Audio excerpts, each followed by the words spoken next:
বিসমিল্লাহির রহমানির রহিম। পরম করুণাময় ও অসীম দয়ালু আল্লাহর নামে শুরু। আলহামদুলিল্লাহিল্লাযী লাহু মা ফিস সামাওয়াতি ওয়া মা ফিল আরদি ওয়া লাহুল হামদু ফিল আখিরাহ ওয়া হুয়াল হাকীমুল খাবীর। সমস্ত প্রশংসা আল্লাহর, যিনি নভমণ্ডলে যা আছে এবং ভূমণ্ডলে যা আছে সবকিছুর মালিক, এবং তাঁরই প্রশংসা পরকালে। তিনি প্রজ্ঞাময়, সর্বজ্ঞ। يعلم ما يلج في الأرض وما يخرج منها وما ينزل من السماء وما يعرج فيها وهو الرحيم الغفور।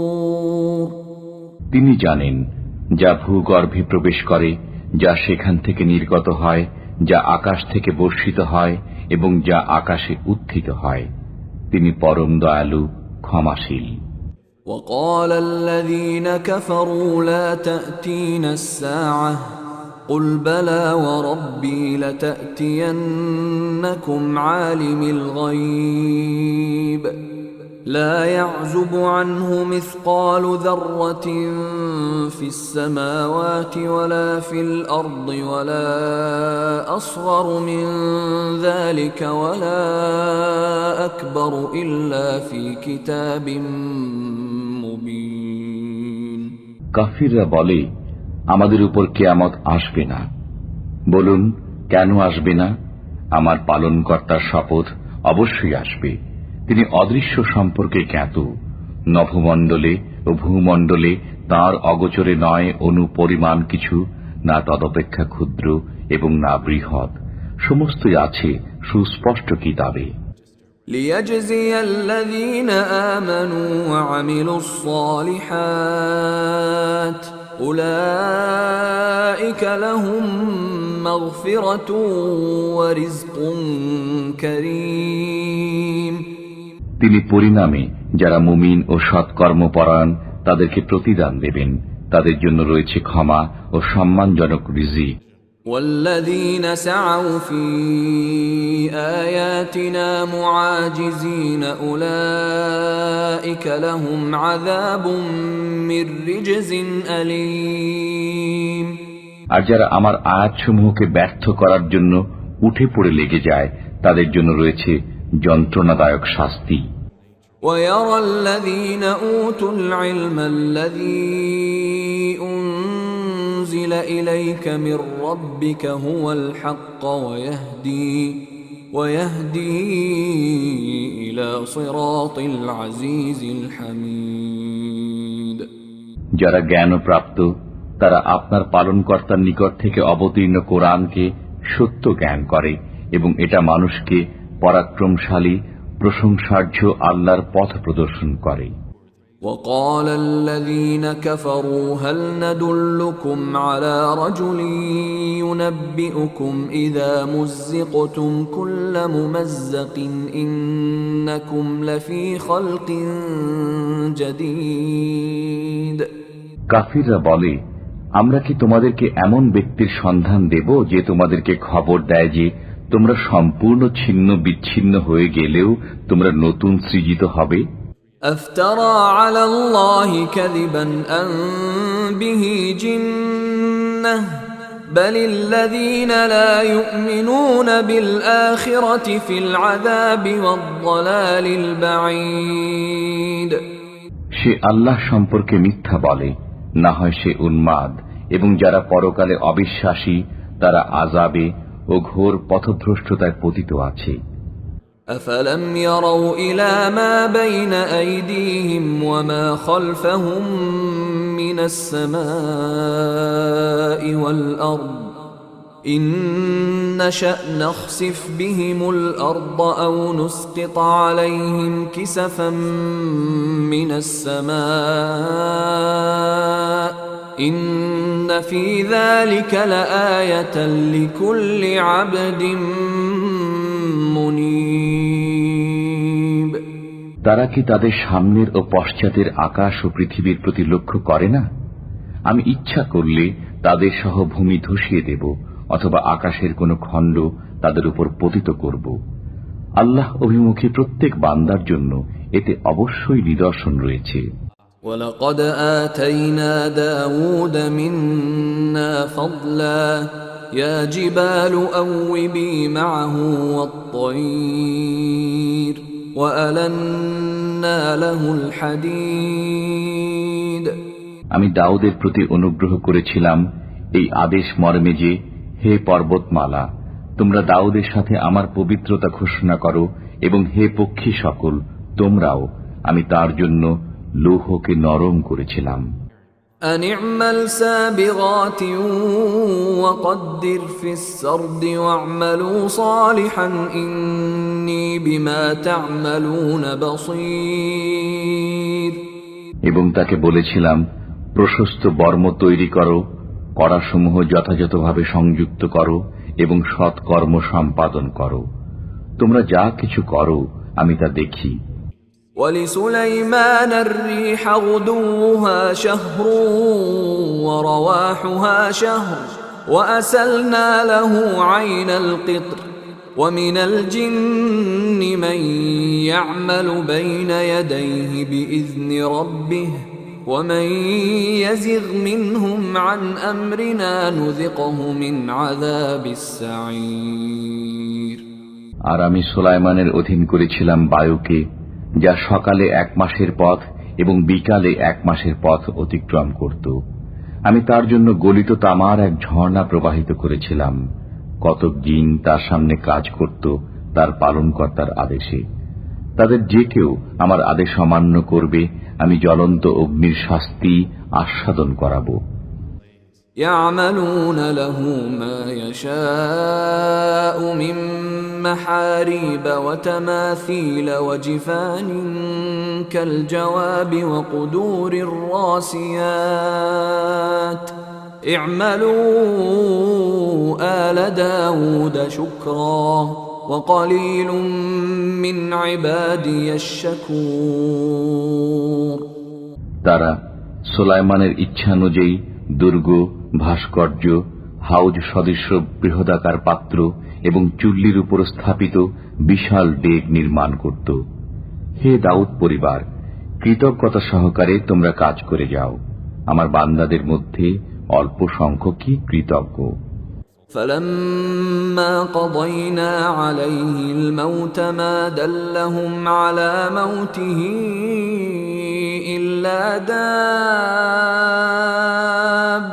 الْأَرْضِ تَأْكُلُ مِنْ سَأَتَهُ فَلَمَّا خَرَّ تَبَيَّنَتِ الْجِنُّ أَنْ لَوْ كَانُوا يَعْلَمُونَ الْغَيْبَ مَا لَبِثُوا فِي الْعَذَابِ الْمُهِينِ।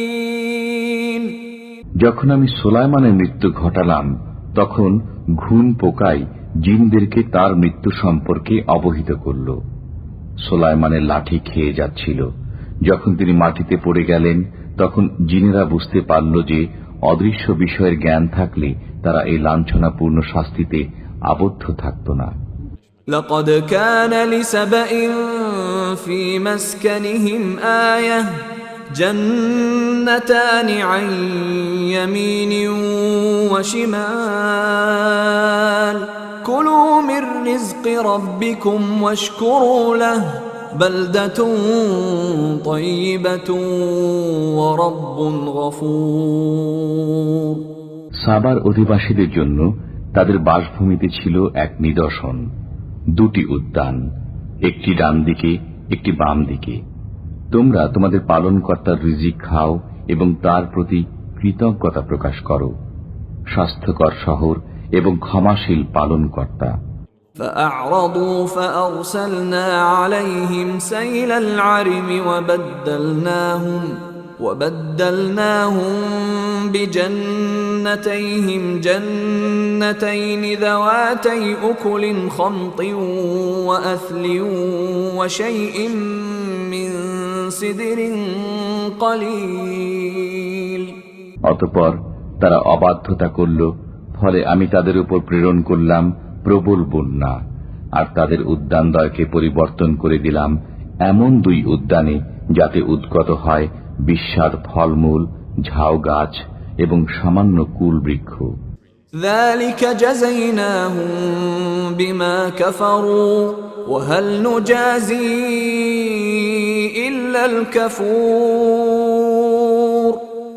এটা ছিল কুফরের কারণে তাদের প্রতি আমার শাস্তি, আমি অকৃতজ্ঞ ব্যতীত কাউকে শাস্তি দেই না।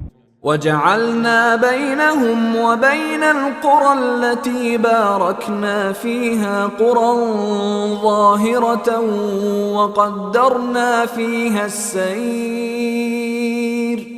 سيروا فيها ليالي وأياما آمنين।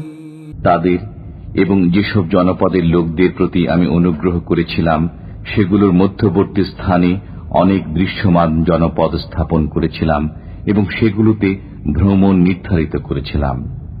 তোমরা এসব জনপদে রাতে ও দিনে নিরাপদে ভ্রমণ করো। فقالوا ربنا باعد بين أسفارنا وظلموا أنفسهم فجعلناهم أحاديث ومزقناهم كل ممزق إن في ذلك لآيات لكل صبار شكور। অতঃপর তারা বলল, হে আমাদের পালনকর্তা, আমাদের ভ্রমণের পরিসর বাড়িয়ে দাও। তারা নিজেদের প্রতি জুলুম করেছিল, ফলে আমি তাদেরকে উপাখ্যানে পরিণত করলাম এবং সম্পূর্ণরূপে ছিন্ন বিচ্ছিন্ন করে দিলাম। নিশ্চয়ই এতে প্রত্যেক ধৈর্যশীল কৃতজ্ঞের জন্য নিদর্শনাবলী রয়েছে। وَلَقَدْ صَدَّقَ عَلَيْهِمْ إِبْلِيسُ ظَنَّهُ فَاتَّبَعُوهُ إِلَّا فَرِيقًا مِنَ الْمُؤْمِنِينَ। আর তাদের উপর ইবলিস তার অনুমান সত্য হিসাবে প্রতিষ্ঠিত করল, ফলে তাদের মধ্যে মুমিনদের একটি দল ব্যতীত সকলেই তার পথ অনুসরণ করল। وَمَا كَانَ لَهُ عَلَيْهِمْ مِنْ سُلْطَانٍ إِلَّا لِنَعْلَمَ مَنْ يُؤْمِنُ بِالْآخِرَةِ مِمَّنْ هُوَ مِنْهَا فِي شَكٍّ وَرَبُّكَ عَلَى كُلِّ شَيْءٍ حَفِيظٌ।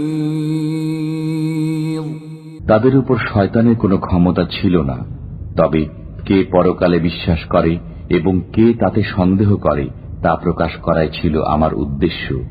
আপনার পালনকর্তা সব বিষয়ে তত্ত্বাবধায়ক। قُلِ ادْعُوا الَّذِينَ زَعَمْتُم مِّن دُونِ اللَّهِ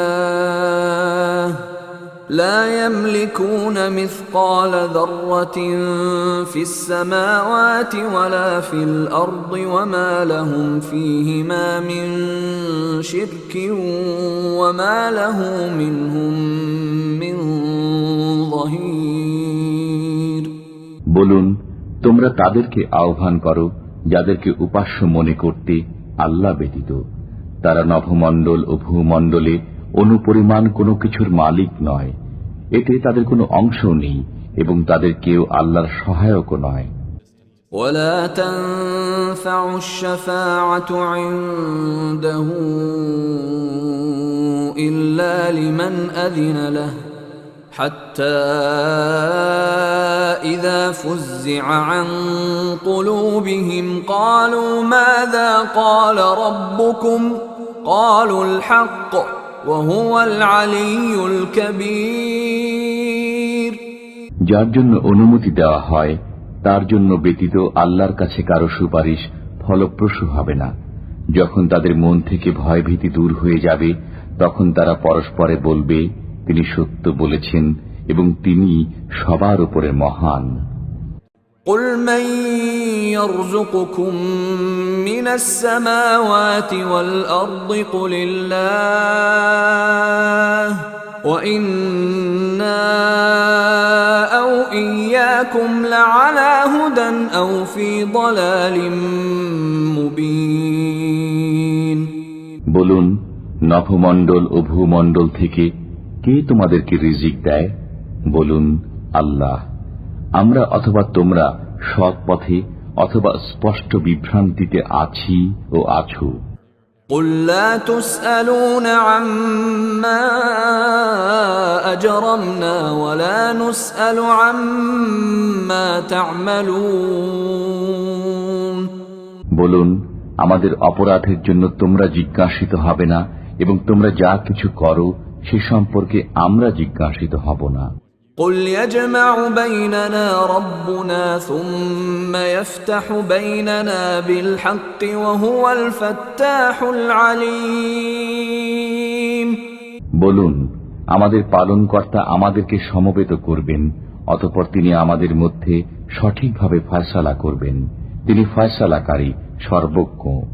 قل أروني الذين ألحقتم به شركاء كلا بل هو الله العزيز الحكيم বলুন, তোমরা যাদেরকে আল্লাহর সাথে অংশীদার রূপে সংযুক্ত করেছ তাদেরকে এনে আমাকে দেখাও, বরং তিনি আল্লাহ পরাক্রমশীল, প্রজ্ঞাময়। وما أرسلناك إلا كافة للناس بشيرا ونذيرا ولكن أكثر الناس لا يعلمون আমি আপনাকে সমগ্র মানব জাতির জন্য সুসংবাদদাতা ও সতর্ককারী রূপে পাঠিয়েছি, কিন্তু অধিকাংশ মানুষ তা জানে না। ويقولون متى هذا الوعد إن كنتم صادقين তারা বলে, তোমরা যদি সত্যবাদী হও তবে বলো, এ ওয়াদা কখন বাস্তবায়িত হবে? قل لكم ميعاد يوم لا تستأخرون عنه ساعة ولا تستقدمون বলুন, তোমাদের জন্য একটি দিনের ওয়াদা রয়েছে, যাকে তোমরা এক মুহূর্ত বিলম্বিত করতে পারবে না এবং ত্বরান্বিত করতে পারবে না। وقال الذين كفروا لن نؤمن بهذا القرآن ولا بالذي بين يديه ولو ترى إذ الظالمون موقوفون عند ربهم يرجع بعضهم إلى بعض القول يقول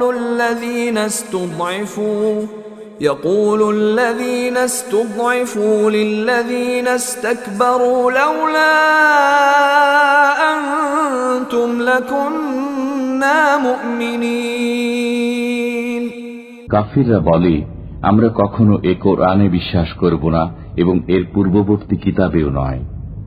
আপনি যদি পাপিষ্ঠদেরকে দেখতেন যখন তাদেরকে তাদের পালনকর্তার সামনে দাঁড় করানো হবে, তখন তারা পরস্পর কথা কাটাকাটি করবে।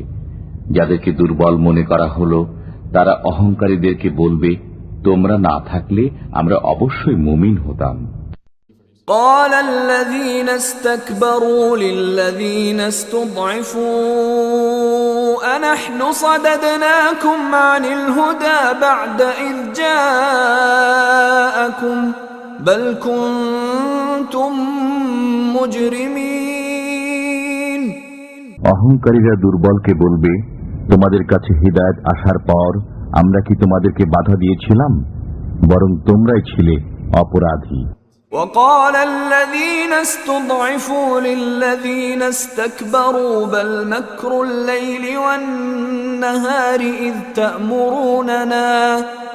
تأمروننا أن نكفر بالله ونجعل له أندادا وأسروا الندامة لما رأوا العذاب وجعلنا الأغلال في أعناق الذين كفروا هل يجزون إلا ما كانوا يعملون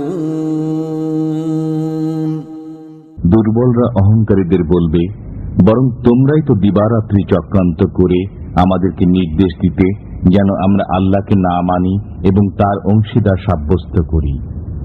তারা যখন শাস্তি দেখবে তখন মনের অনুতাপ মনেই রাখবে, বস্তুত আমি কাফিরদের গলায় বেড়ি পরাবো, তারা সে প্রতিফলই পেয়ে থাকে যা তারা করত। وما أرسلنا في قرية من نذير إلا قال مترفوها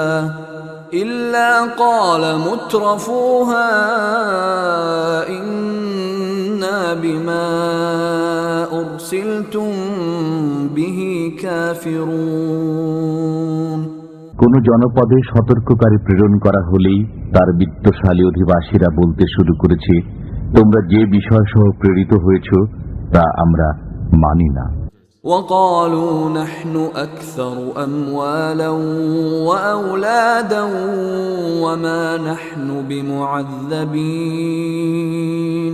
তারা আরো বলেছে, আমরা ধনে জনে সমৃদ্ধ, সুতরাং আমরা শাস্তিপ্রাপ্ত হব না। قل إن ربي يبسط الرزق لمن يشاء ويقدر ولكن أكثر الناس لا يعلمون। বলুন, আমার পালনকর্তা যাকে ইচ্ছা রিজিক বাড়িয়ে দেন এবং পরিমিত দেন, কিন্তু অধিকাংশ মানুষ তা বোঝে না। وما أموالكم ولا أولادكم بالتي تقربكم عندنا زلفى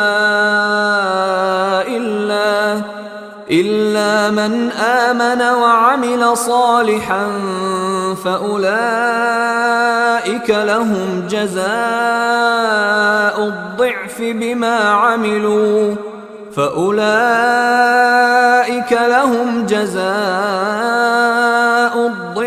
بما عملوا وهم في الغرفات آمنون।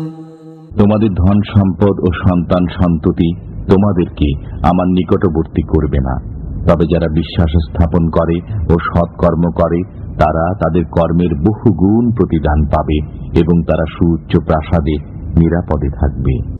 والذين يسعون في آياتنا معاجزين أولئك في العذاب محضرون। আর যারা আমার আয়াতসমূহকে ব্যর্থ করার অপপ্রয়াসে লিপ্ত হয় তাদেরকে আযাবে উপস্থিত করা হবে। قل إن ربي يبسط الرزق لمن يشاء من عباده ويقدر له وما أنفقتم من شيء فهو يخلفه وهو خير الرازقين। বলুন, আমার পালনকর্তা তার বান্দাদের মধ্যে যাকে ইচ্ছা রিজিক বাড়িয়ে দেন এবং সীমিত পরিমাণে দেন। তোমরা যা কিছু ব্যয় করো তিনি তার বিনিময় দেন, তিনি উত্তম রিজিক দাতা। ويوم يحشرهم جميعا ثم يقول للملائكة أهؤلاء إياكم كانوا يعبدون। যেদিন তিনি তাদের সবাইকে একত্র করবেন এবং ফেরেশতাদেরকে বলবেন, এরা কি তোমাদেরই পূজা করত? قالوا سبحانك أنت ولينا من دونهم بل كانوا يعبدون الجن أكثرهم بهم مؤمنون। ফেরেশতারা বলবে, আপনি পবিত্র, আমরা আপনার পক্ষে তাদের পক্ষে নই, বরং তারা জিনদের পূজা করত, তাদের অধিকাংশই শয়তানে বিশ্বাসী। فاليوم لا يملك بعضكم لبعض نفعا ولا ضرا ونقول للذين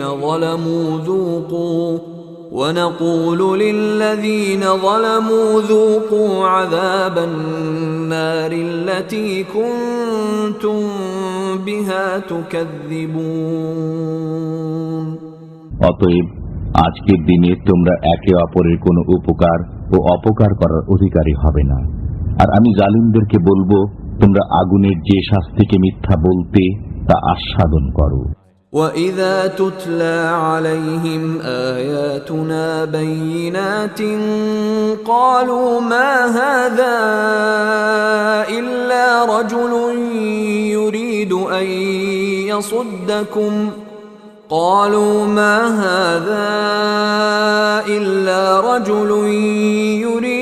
أَن يَصُدَّكُمْ عَمَّا كَانَ يَعْبُدُ آبَاؤُكُمْ وَقَالُوا مَا هَذَا إِلَّا إِفْكٌ مُفْتَرًى وَقَالَ الَّذِينَ كَفَرُوا لِلْحَقِّ لَمَّا جَاءَهُمْ إِنْ هَذَا إِلَّا سِحْرٌ مُبِينٌ। যখন তাদের কাছে আমার সুস্পষ্ট আয়াতসমূহ তিলাওয়াত করা হয়, তখন তারা বলে, তোমাদের বাপ দাদারা যার ইবাদত করত, এই লোকটি যে তা থেকে তোমাদেরকে বাধা দিতে চায়। তারা আরো বলে, এটা মন গড়া মিথ্যা বই নয়।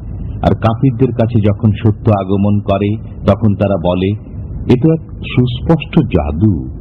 وَمَا آتَيْنَاهُمْ مِنْ كُتُبٍ يَدْرُسُونَهَا وَمَا أَرْسَلْنَا إِلَيْهِمْ قَبْلَكَ مِنْ نَذِيرٍ। আমি তাদেরকে কোনো কিতাব দেইনি যা তারা অধ্যয়ন করবে, এবং আপনার পূর্বে তাদের কাছে কোনো সতর্ককারী প্রেরণ করিনি।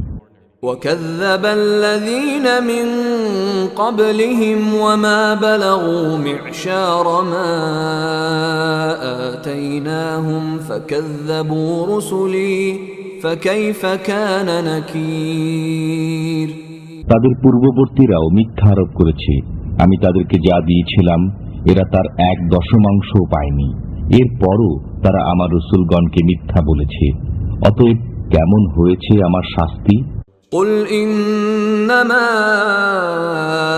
أَعِظُكُمْ بِوَاحِدَةٍ أَن تَقُومُوا لِلَّهِ مَثْنَى وَفُرَادَى ثُمَّ تَتَفَكَّرُوا مَا بِصَاحِبِكُم مِّن جِنَّةٍ إِنْ هُوَ إِلَّا نَذِيرٌ لَكُمْ بَيْنَ يَدَيْ عَذَابٍ شَدِيدٍ। বলুন, আমি তোমাদেরকে একটি বিষয় উপদেশ দিচ্ছি, তোমরা আল্লাহর নামে এক একজন করে ও দুজন করে দাঁড়াও। অতঃপর চিন্তা ভাবনা করো, তোমাদের সঙ্গীর মধ্যে কোনো উন্মাদনা নেই। তিনি তো আসন্ন কঠোর শাস্তি সম্পর্কে তোমাদেরকে সতর্ক করেন মাত্র। قُلْ مَا سَأَلْتُكُمْ مِنْ أَجْرٍ فَهُوَ لَكُمْ إِنْ أَجْرِيَ إِلَّا عَلَى اللَّهِ وَهُوَ عَلَى كُلِّ شَيْءٍ شَهِيدٌ। বলুন, আমি তোমাদের কাছে কোনো পারিশ্রমিক চাই না, বরং তা তোমরাই রাখো। আমার পুরস্কার তো আল্লাহর কাছে রয়েছে, প্রত্যেক বস্তুই তাঁর সামনে। قُلْ إِنَّ رَبِّي يَقْذِفُ بِالْحَقِّ عَلَّامُ الْغُيُوبِ। বলুন, আমার পালনকর্তা সত্য দিন অবতরণ করেছেন, তিনি আলিমুল গায়েব। قُلْ جَاءَ الْحَقُّ وَمَا يُبْدِئُ الْبَاطِلُ وَمَا يُعِيدُ। বলুন, সত্য ধর্ম আগমন করেছে এবং মিথ্যা ধর্ম নিঃশেষিত হয়ে গেছে।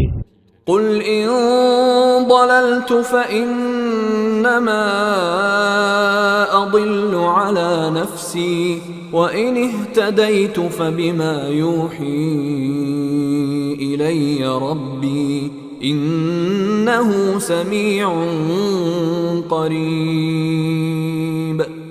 বলুন, আমি পথভ্রষ্ট হলে নিজের ক্ষতির জন্যই পথভ্রষ্ট হব, আর যদি আমি সৎ পথ প্রাপ্ত হই তবে তা এজন্য যে আমার পালনকর্তা আমার প্রতি ওহী প্রেরণ করেন। নিশ্চয়ই তিনি সর্বশ্রোতা, নিকটবর্তী। وَلَوْ تَرَى إِذْ فَزِعُوا فَلَا فَوْتَ وَأُخِذُوا مِنْ مَكَانٍ قريب যদি আপনি দেখতেন যখন তারা ভীত সন্ত্রস্ত হয়ে পড়বে, অতঃপর পালিয়েও বাঁচতে পারবে না এবং নিকটবর্তী স্থান থেকে ধরা পড়বে। وقالوا آمنا به وأنى لهم التناوش من مكان بعيد তারা বলবে, আমরা সত্যে বিশ্বাস স্থাপন করলাম, কিন্তু তারা এত দূর থেকে তার নাগাল পাবে কেমন করে? وقد كفروا به من قبل ويقذفون بالغيب من مكان بعيد অথচ তারা পূর্ব থেকে সত্যকে অস্বীকার করছিল, আর তারা সত্য হতে দূরে থেকে অজ্ঞাত বিষয়ের উপর মন্তব্য করত। وحيل بينهم وبين ما يشتهون كما فعل بأشياعهم من قبل إنهم كانوا في شك مريب তাদের ও তাদের বাসনার মধ্যে অন্তরাল হয়ে গেছে, যেমন তাদের সতীর্থদের সাথেও এরূপ করা হয়েছে যারা তাদের পূর্বে ছিল। তারা ছিল বিভ্রান্তিকর, সন্দেহে পতিত।